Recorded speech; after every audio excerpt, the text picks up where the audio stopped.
4 माणसांसाठी असो किंवा एकट्यासाठी, स्वयंपाकात ना संपूर्ण एकाग्र करावं लागतं मनाला. एका माणसाचं जेवण बनवायला तेवढीच मेहनत लागते जितकी 40 माणसांच्या स्वयंपाकाला. हे कधी विसरायचं नाही.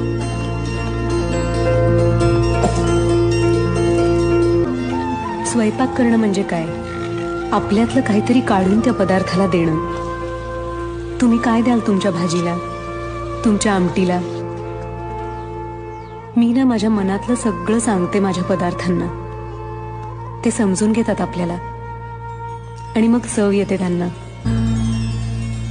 चांगल्या पदार्थाची पहिली खूण असते त्याचा वास.